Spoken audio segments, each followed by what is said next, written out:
Hello everyone. In the previous video, we prepared everything step by step, from creating an elastic and a resource pool till we uploaded the SKE image. Now that all the prerequisites are ready, we can finally move on to activating Sangfor Kubernetes Engine on the Sangfor Cloud Platform. First, click on the menu icon, then under Management, go to System, and then click on Services. Here, if we scroll down, we can find Kubernetes Engine and the Advanced Services. So before activating it, we need to enable the public mode. So scroll up again to Advanced Services and enable public mode. Once public mode is enabled, now click on Active Service. This opens the active Sangfor Kubernetes Engine page.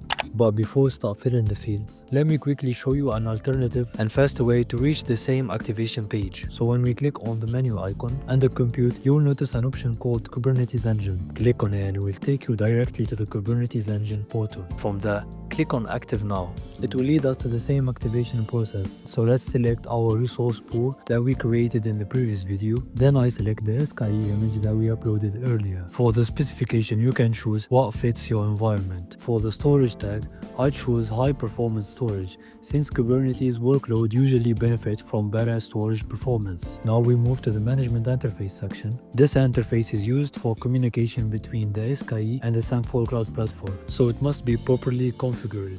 For connected to, I select Edge 1, trunk all, then enter a free IP address and make sure that the IP address is not already in use. Also enter your net mask and then add your gateway. But before adding your gateway, ping to make sure it's reachable so the network can communicate with the STP management interface. For DNS, I entered my preferred and alternate DNS servers. I'm not showing my fields since they are personal. Next, we have the internal communication interface. This interface is used to communicate with the Kubernetes cluster, including cluster deployed in VPC and classical network. For the connected to, I select the Edge 1. Then I specify the IP address. And it's important to know that the IP address that you choose must be on the same CEDR block as the shared service elastic IP pool and the net mask. So make sure you have proper network planning before this step to ensure smooth internal communication between SKE and Kubernetes cluster. After filling all the required fields, click on OK. You will notice that the active service button becomes disabled again, which means that the activation process